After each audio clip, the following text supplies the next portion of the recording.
Hey guys, welcome to City Church. So glad you are here. My name is Drake, and I'm the lead pastor here, and it's such an honor to have you here today. We have been in the book of James, going through a series through this book written by James, who was Jesus' little brother. And what's been awesome about this series is that as Jesus was growing up and James was in his family, he didn't initially believe that Jesus was God. It wasn't until after Jesus was murdered on the cross, buried, and rose again after 3 days that James became a believer in Jesus and a follower of Jesus. And so now we're looking at a letter that he's writing to some new Christians and some established Christians, trying to encourage them to live out a faith that is practical and bold and just learning how to follow Jesus in practical ways. And so today, we're having a really unique conversation about the words that we speak. And so take a moment right now and just think, what's the biggest regret you've ever had? I know this is going to make you feel super good about yourself, just thinking back, digging up the past, the biggest regret you've ever had. I don't want you to dwell on it too long, but if you're like me, I've had my handful of regrets in this life. Some of them have been the result of my actions, but most of them primarily have been the result of my words. There's things that, I should have not said something in a moment, or there's something that I should have said in a certain way that came across wrong, or there's something I did not say in a moment that I should have said, or I said the right thing to the wrong person. And I feel like my mouth is always getting me in trouble. And so today we're talking about the power of our words and the power of our tongue. And what's unfortunate about this conversation is that lots of damage has been done in the name of Jesus by the tongue. And so you probably had some ugly things said to you in maybe a smirky or judgmental or maybe even religious fashion that has put you in a place where it makes trusting Jesus and trusting the church and trusting authority and trusting leadership or even just trusting people in general very difficult for you. And so I don't know where you walked in on your spiritual journey. I don't know where you are today, but what I found to be consistent is that once you've been burned, it stays with you. So on the 4th of July, I don't know, you can't see it, but my thumb is like a light pink, and it was much uglier a week ago, and I was seasoning my grill to cook out for the 4th of July, and I was pushing oil around on my grill, and I got a little too excited and pushed a little too hard, and some of that oil splashed up on my thumb and burned me probably worse than I've ever been burned in my life. I thought my thumb was just going to fall off. And you know what happened as a result of that moment? I am never going to do that again, right? That was what I learned from that moment. Never going to do that again. And what happens is when it comes to maybe you in the room or your friends or family, someone you know, we get burned by someone, especially when it comes to the church or people who say they're followers of Jesus. We get burned by someone and we say, man, I'm never going to do that again. Or we get burned by a relationship and we say, I'm never going to do that again. Or we get burned by a job and we say, I'm never going to do that again. And that's the natural response. That is the natural byproduct of getting burned. But what I want to encourage us with today is that there is a supernatural response that we can have. There's a response empowered by God that can leave us better and the world around us better. And so odds are, if you're like me, if you're really honest, your words have caused you a world of trouble. And what's ironic is that you and I can be proficient in a lot of areas. We can be impressive in a lot of areas, and we can have a lot of things outwardly that look great, but then simultaneously, within a heartbeat, our words can mess all of that up. And so what I want to talk to you about today is how can we get a control of this thing and see our relationships flourish and the world around us flourish by getting control of our tongue. And just to lead with a little bit of transparency, let me just give you an example from this week. I had the privilege of sending Danielle to a spa day this week, and I was really excited about it. She got a gift card that she won to this awesome spa that we normally couldn't afford, and so I sent her out. I'm going to watch the kids. I'm going to be a great husband. It's going to be awesome. And so I sent her for a worry-free mom afternoon. And I had it was like a 2.5 hour time slot, and so I knew about when she would be back. And so I text her about 8:30 saying, hey, babe, when are you going to be home? Just checking in.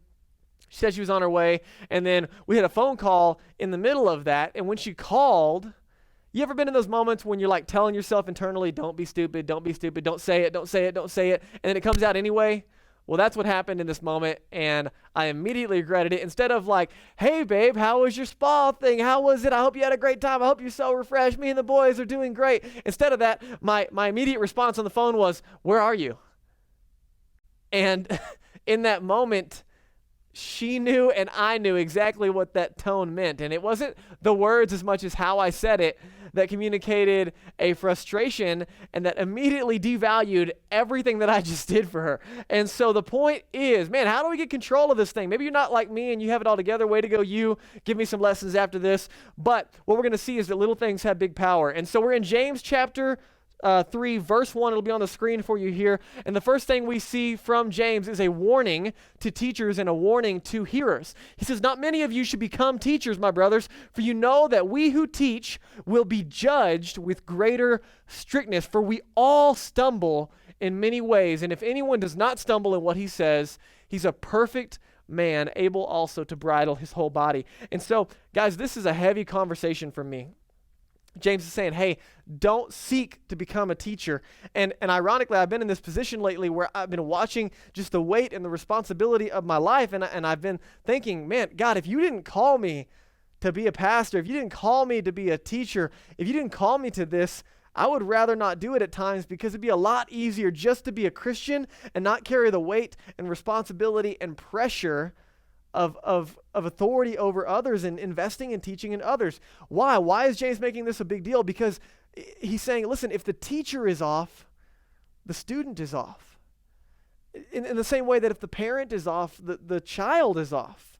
And so I just want to take a moment and take this warning. Go back and just sit on it for a second. And let me tell you this about our culture here at City Church. Not everyone is called to lead. Everyone is gifted. Everyone is a 10 at something, but not everyone is called to lead and teach. And listen, there's not a JV and a varsity team here at City Church. So sometimes we get stuck looking at the church and we think, once you become a Christian for a while, the long-term goal of a successful Christian is that you get to teach. And I would say, no, that's not the goal. The goal for every individual that's a part of City Church is to grow in knowing, loving, and following Jesus. That's it. And there's not a JV team and a varsity team. Everyone's gifted uniquely, and we want to empower you in that gift. Everyone has a role in the family, and our desire is to help you discover your unique purpose and make a difference in that. And so I want you to hear me say, listen, not everyone is called to lead, so don't put that pressure on yourself. Now listen. If you want to lead and teach, then you need to make sure you're called first and that you're also qualified. When God called me to plant City Church here in Boulder, I didn't just announce to the world one day, walk outside my front door and say, I'm my own authority, I'm going to go plant a church, and I'm going to be my own pastor. I went to the spiritual authority around me, I went to the spiritual authority over me, and I told them, hey guys, I think this is what God is doing. I think this is what God is saying. What do you think? And then that authority came back to me and said, you know what? We've been praying about it. I think you're right. I think God is calling you to Boulder. I think God is calling you to plant a church, and we don't think you're ready yet. And I was like, thanks, guys. That's super encouraging. And so they confirmed my calling, but then they also went through the process of making sure I was qualified. And so if you're in a position where you think you want to lead or you think you want to teach, James is saying, consider it in a weighty manner. Don't take it lightly. And so listen, when it comes to my gifting, when it comes to my calling as the pastor of City Church and a teacher here, I don't have it all figured out. I'm not perfect. I'm crazy inconsistent. I make mistakes. And the goal is to let the Bible and the Spirit of God direct everything we do. I'm not trying to teach you my opinions and my preferences. I want to follow Jesus with you. And it's not about my authority. It's about God's authority. And so like Paul, in one of his letters, he said, listen, if I'm following Jesus, then great, follow me. But if I'm not following Jesus, do not follow me. And guys, I want you to hear me say the goal has never been to follow City Church, to follow Drake, or to follow any other individual in this church. It's about following Jesus. And if ever there's a point in time where I'm not following Jesus, do not follow me. I think about my kids in this conversation, and sometimes there's pressure for pastors' kids. I I've watched where, Grayson and Asher, they're going to grow up and they're going to have this conversation sometimes where, hey, like, your dad's a pastor, so maybe you should think about carrying on the family business. And people would say, hey, Grayson, maybe you should be a pastor, maybe you should teach, or maybe you should preach. And I would say, no. Don't you put that curse on me, Ricky Bobby. Like, no way. Don't do that to my kids. Listen, your dad's a follower of Jesus. You be a follower of Jesus. That's it. That's it. That's the only criteria for my kids. Because I wouldn't want to put this pressure on anybody, because James says we're going to be judged with a greater strictness as a result, because the weight is heavy and the judgment is heavier. Now, I say all that just to set some groundwork, but let me say this. You don't have to be a pastor to be a teacher. And so odds are many of you in here, you're already teachers. If you're a parent, you're a teacher. If you work with kids, you're a teacher. You work at schools, you work with kids camps, you're a teacher. If you have employees under you and you're a supervisor, you're a teacher.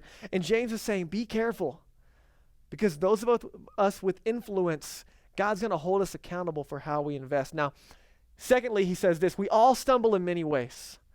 You ever tripped on your own feet, right? Or you ever tripped going up the stairs, and it's just embarrassing, right? But we trip often. And the reality is everyone in here stumbles, and especially with our mouth, everyone in here makes mistakes. And so here's the deal. Here's what I want to tell you. If you're looking for rocks to throw at me, there's a big pile of them right here. You're not going to have any problem finding rocks to throw at me when it comes to criticizing me, when it comes to making mistakes, when it comes to saying the wrong things. There's a big pile of rocks that you can throw. And James is saying, listen, we all stumble in many ways. And so just keep in mind that even though there's a big pile of rocks for you to throw at others, there's also a big pile for you.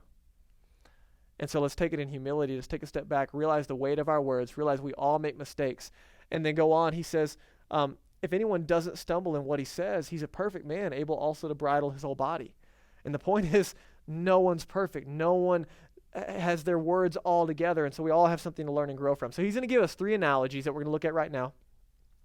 And these are going to help us kind of catch the weight of this conversation, okay? So verse 3 of James chapter 3, he kicks it off and he says, starting with horses, he says, if we put bits in the mouths of horses so that they obey us, we guide their whole bodies as well. Look at the ships also. Though they're also so large and they're driven by strong winds, they're guided by a very small rudder, wherever the will of the pilot directs. So also, the tongue is a small member. Our words are a small part, yet it boasts great things, carries great power. And so he uses the analogy of a horse and a bit in its mouth. You can take this giant animal and tell it where to go simply by this small bit, and you can add a control to a force that is contrary. In the same way, you say we can take these giant ships and we can put this small rudder on it, and we can control it when out of every other circumstance there would be contrary forces pushing against that boat. And so I don't have a lot of experience when it comes to horseback riding and even navigating giant ships, but I do have some experience on the water. And so let me give you the closest example I can. This is me on this really weird boogie board thing that we use at the lake. And so it's kind of like a knee board / boogie board, but the problem with this thing is it doesn't have a rudder. And so it's like this eggshell thing on the bottom, and it's as slick as snot, and it is crazy unstable. And so if you can get up, it's a challenge just to get off your knees. If you can get up and stand up like this, within 30 seconds you look like this. And that, even though I'm smiling, is not a fun experience. Why? Because there's no rudder. You know what no rudder means? It means no hope.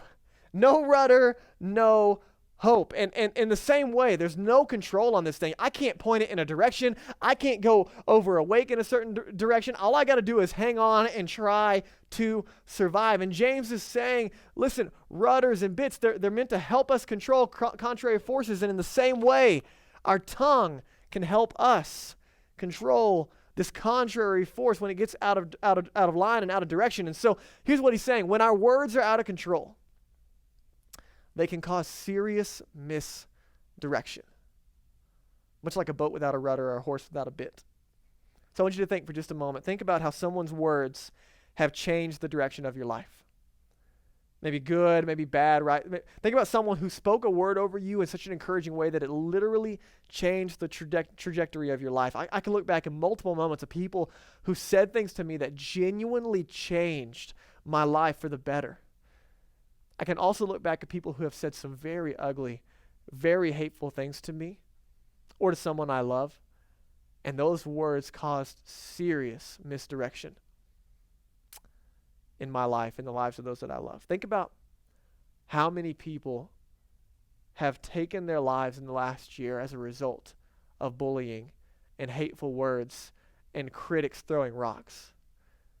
Words carry a lot of weight. Proverbs says that in the tongue is the power of life and death.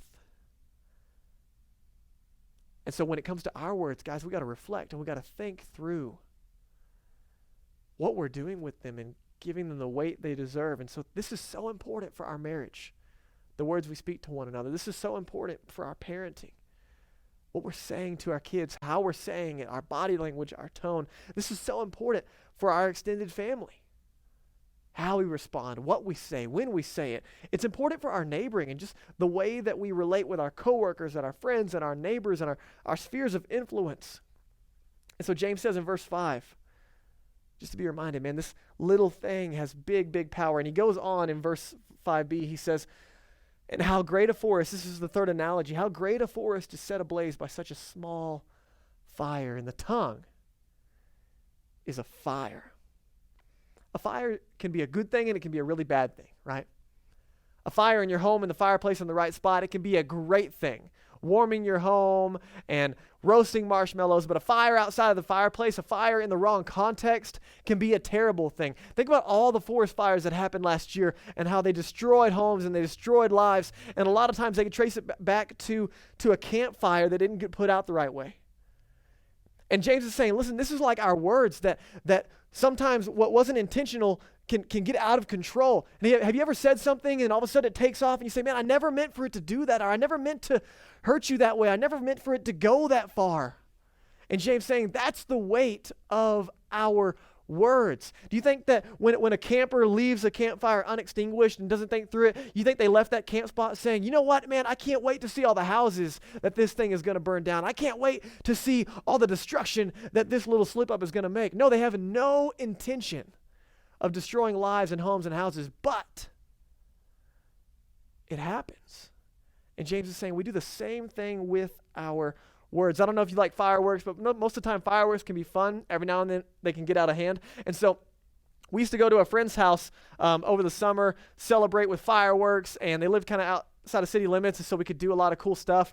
And I'm pretty sure we burned their backyard down many, many times. But one time in particular, I can remember we're having fun, we're setting off fireworks, and we set one of those little fountains out in the middle of the yard. And you know, like the little fountains that are shooting off little cool colors and little just a little fountain, right? So nothing big deal. And so we set it out in the middle of the yard, light it, and we're watching it, and it's going, it's having a good time. And all of a sudden, like a little piece of grass catches on fire. And we're like, uh-oh, we should probably go put that out, but we'll wait till it's done and do it. Before we knew it, their whole backyard was on fire. And the problem with it is they had a big backyard, lots of dead grass, and on the other side of their fence was this giant field of dead grass. And so we're worried. We're like, oh no, we're about to burn down the city. This is a bad moment. And so I run inside. We're panicking, trying to get it under control. You step on it, it just explodes and gets even bigger. And so I run in, grab their 5-gallon jug of water off their cooler, and I'm shaking it on the fire, and nothing happens, right? It doesn't even do anything. So I throw the jug, run to their water hose, turn it on, try to start spraying the water, and there's kinks all in the hose, and so it's just dribbling. And it gets so bad and so big at one point, it gets up to their house, and the flames are going up on their wall. And then someone had the genius idea of using the empty jug to beat the fire out, and we actually finally got it out, and the fire department showed up, and it was crazy, and we were worried, but we got it under control, and we were like, man, that was way more than we anticipated. What's crazy is like a week later, apparently the fire had left some embers in the wall of the outside of their house, and it continued to burn internally. And so the fire department had to come back up because the inside of their wall on the back of their house was still on fire from a few days ago. And you're like, man, I never had any intention of doing that. And James is saying that's what our words are like. if we're not careful, they can burn a life down. Watch what he says. He says, our tongue is a world of unrighteousness. The tongue is set among our members, staining the whole body, setting on fire the entire course of life, and set on fire by hell. You're like, all right, James, like, chill out, man. Like, I know roads are a big deal, but that's pretty intense. Here's why he says it. Why such strong language? Because you and I can literally burn someone's life down with our words. We could burn someone alive with our words. You and I can make someone's life a living hell with our words, sometimes unintentionally. And James is saying, guys, we got to pay attention to our words. And so my question for you is, have you ever been burned by someone's words? Probably, right? And so odds are, if you're like me, you've also burned some people. And so the way it is, we need to realize that we can build people up, or we can burn them down. We can build bridges, or we can burn those bridges to the ground. And as Jesus followers, we're called to carry a loving disposition that results not only in our actions, but our words. He goes on and he says, for every kind of beast, and he goes back to the horse analogy, every kind of beast and bird and reptile and sea creature can be tamed and has been tamed by mankind. Like, think of Shamu, right? We can tame a killer whale, but no human being can tame this little thing inside our mouth called the tongue, because it's a restless evil full of deadly poison. If you're like me, you feel this weight and you're like, wow, I'm feeling really encouraged right now, James. And I think the point here is to recognize the weight and then to take a step back and you say, you know what? I can't control my tongue. So then what? I need help. And he goes back to the horse analogy that we're going to see in a minute, of this horse that's under control. Let's go to verse 9. Here's a summary of what we've been talking about. He goes on and he says, with our mouth we can bless our Lord and Father, and then with it we also curse people who are made in the likeness of God. From the same mouth come blessing and cursing. My brothers and sisters, this shouldn't be so. And I think we would all agree, yeah, that shouldn't be possible. And then he asked the question, does a spring pour forth from the same opening both fresh and salt water? The answer is no. Can a fig tree make olives, or a grapevine produce figs? The answer is no. Can a salt pond yield fresh water? No. Can I walk down to the Boulder Res and pull out fresh water and Coca-Cola in 2 different buckets? No. And James is saying we have this crazy inconsistent capacity as humans where we can have good words and bad words out of the same source. And he's saying nothing else in nature works like that.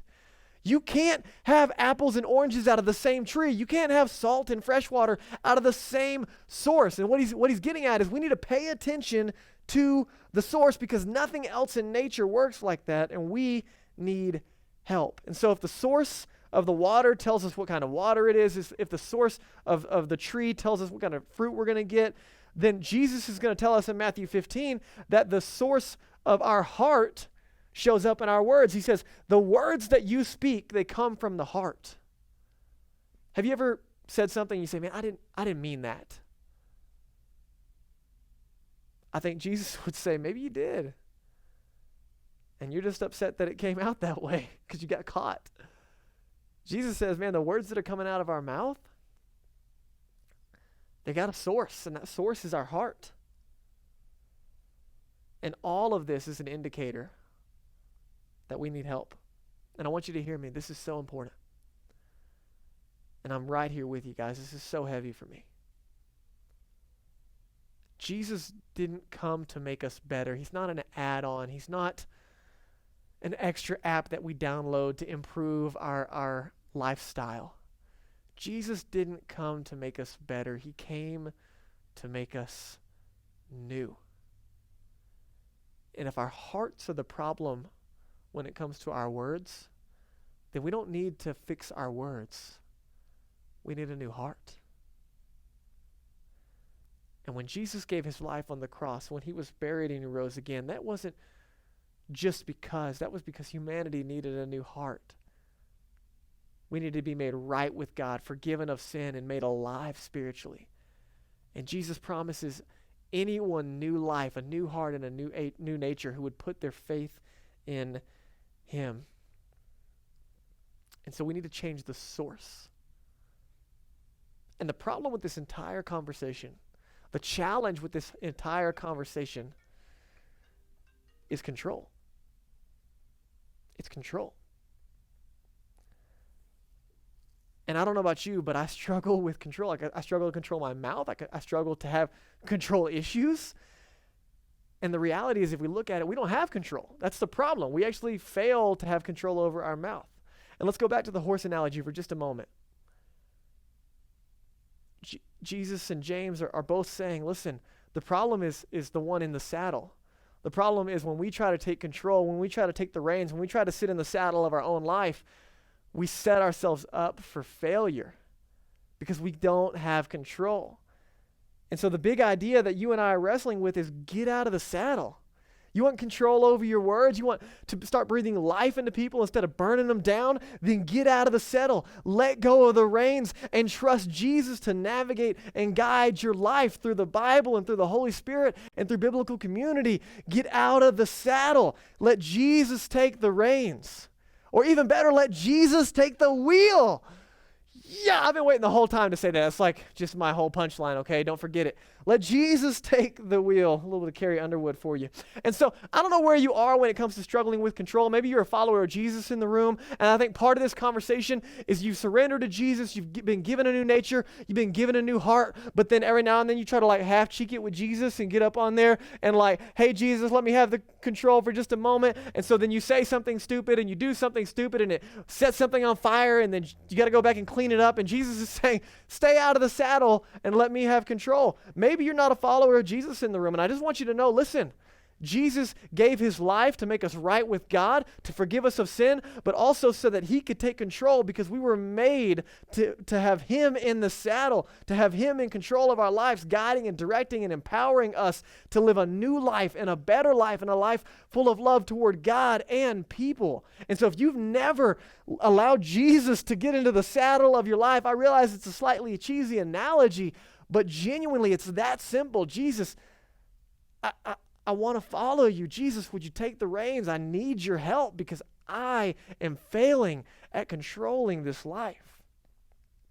So let me give you a couple of eval questions as we end, okay? Some things to consider. If the way that I talk is an indicator of what's going on the inside, then maybe you're here and you're not convinced. You're like, man, Drake, I got it under control. I don't need any help. Well, let me ask a few questions to help you evaluate the source of your heart. And maybe there's some areas that you need to give up the reins. Maybe certain areas you let Jesus have the reins, and other places you want to sit in the saddle. And so let me ask you a few questions. Number one, what do you and I covet? You ever look around in your life and you say, man, I wish I had their blank. You look at someone and I wish I had their job. I wish I had their family. I wish I had their kids. I wish I had their physique. I wish I had their spouse. I wish I had this. I wish I had that. And you look at people and you start to get jealous, and you wish you had certain things. And because you're jealous of them, all of a sudden you start to say bad things about them to make yourself feel better. Jesus is saying that's an indicator something's wrong in here. So is James. What about this? What lies do I tend to perpetuate?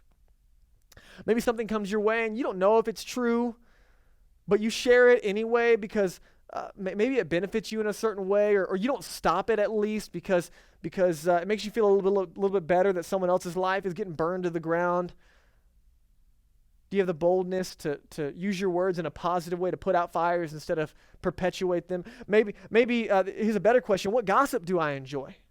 Something comes your way and you say, oh, let me know what's going on. Tell me. And you hear this gossip and it's about someone else, and it's meaty and it's juicy and you want in on the know. And part of it is you feel powerful when you have knowledge and information. And so you like to share gossip and you like to share information on other people's lives. And this is in direct opposition to what Jesus would tell us to do with our words, to talk to people, not about them. And so if you have a tendency and a proclivity towards gossip, maybe it's time to change that and talk to people instead of about them. One of the ways that Christians do it a lot is we say, hey, I need you to pray for this person about this thing. And we let their dirty laundry air in a spiritual way, thinking that it's better. And it's not helpful. And it's not loving. And we are setting people on fire instead of filling them with life. Ask yourself this question, because I've been asking it a lot. Do I talk about people on their best day or their worst day? Someone comes to me and says, hey, tell me about Daniel. Hey, tell me about your wife. Hey, tell me about so-and-so. What do you think about them? Is my first response to talk about that person's best day or their worst day? Man, I want to talk about their best day. Even if they've had a lot of worst days, even if they've got a big pile of rocks, I want to talk about them on their best day every time. Because my words carry weight. What about this? Who am I bitter toward? When someone sins against you, and they're going to, they do it all the time. You might be a little bit bitter right now. You might have a hard time because someone's hurt you just recently. You have two options when someone sins against you. You can be bitter or you can forgive them. And the challenge when someone sins against us and we've been hurt by them, their words, their actions, is we want to pick up a rock and we want to throw it because we're justified and they hurt us and I'm going to pick up this pile and I'm going to start tossing them. The problem is that Jesus had a big pile of rocks to throw at us and he didn't. So if you're a follower of Jesus, you can choose to be bitter or you can choose to forgive. And if we're going to be like Jesus, then we put down the rocks. Because he put down the rocks. And to be honest, Jesus took all the rocks in our place for us. The rocks went somewhere. And Jesus loved us enough to take them in our place. Another question is, who has hurt me? I don't know about you, but I find that hurt people tend to hurt people. And so when I'm tired, when I'm angry, when I'm frustrated, when I'm hurt, man, this is so real right now. I'm quick to hurt back. I'm quick to throw a punch back, man. When I'm weak, when I'm tired, when I'm hurt, I have quick reactions and I'm quick to hurt back. And maybe the answer is when I'm hurt that I put the pause button on it and I go to Jesus and I say, Jesus, help me walk through this hurt because I know I hurt people and help me to have the grace to extend to them because I didn't deserve it either. And I'm going to deal with my hurt with Jesus so I can deal with the problem with them without hurting them back. How do I respond when people hurt me? And the last question, how do I like to play God? Man, maybe, I don't know about you, but it's easy to get stuck sometimes playing judge and questioning people's motives and evaluating their behavior and rendering verdicts on how they're living their life and the words that they say. And we start dishing out guilt and shame based on their behavior. And sometimes we like to sit in the saddle not only of our lives, but other people's lives and try to call the shots and call the actions and direct and judge and send out these verdicts. And I think we need to take a step back and say, first of all, how would Jesus respond? Because I think Jesus would say, that's not how I do it.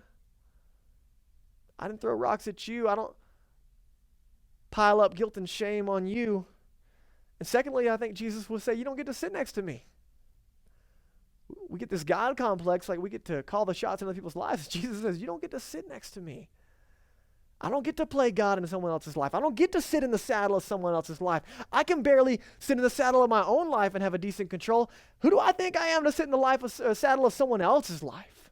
We could take a step back. If we have a proclivity towards this, that maybe there's something going on the inside of our lives. Now listen, this is it. This is so amazing. The whole message, the whole mission of Jesus was this: to come, to give his life in our place for our sins, to die, to raise again, to offer us new life, to be in a right relationship with God, and then to sit in the saddle of our lives and provide control. None of us are perfect. We all need help. There's plenty of rocks to throw, but instead of throwing rocks, Jesus took those rocks for us so that we could be made right with God, so that we could have a loving relationship with God.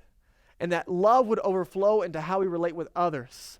Not because they deserve our love, but because we didn't deserve the love of God. We can then extend it freely to others. Jesus wants to give us a new heart and a new life. And all we have to do, guys, is surrender the saddle. So here's my question for you this week. What areas are you holding on to? What areas are you stuck clenching the reins? What fires do you keep starting? What fires do you wish could just be put out? And would you take a moment right now and get out of the saddle and say, Jesus, I need you to take the reins. I need you to take my words. I need you to take my marriage. I need you to take my parenting. I need you to take my job and my position. I need you to take my family dynamics with my extended family. I need you to take the reins in this person that has hurt me, because I don't have control. And I don't want to start fires. And I don't want to be out of control. And I don't want to cause misdirection. But I believe you have a better direction for me. And you are good and you love me. And you can be in control in a healthy way, in a loving way. So what is it for you this week? Could I just encourage you to take a moment right now? Ask God, where have I been holding on to those reins? And where do I need to let go? If you're not a follower of Jesus in the room, can I encourage you? Listen, it's as simple as getting out of the saddle for the first time. If you don't like that analogy, it's making Jesus the CEO of your life. The Bible uses the language of Lord. It's putting him in charge. Jesus, I don't have control. I need you to be in control. I can't save myself. I can't make myself right with God, but you did all the work and I want to receive it. If you're not a Christian, man, you can do that simply in your own heart and mind. Genuinely, in faith, trusting Jesus, I believe all that you did for me is enough to save me and make me right with God. And I want you to be in the saddle. And if you're a Christian and you've been half cheeking it, man, just back off. Take a step back. And ask God this week, what's the one relationship you need to go to this week and say, I'm sorry? What's the one place you need to go put out a fire and say, I'm sorry?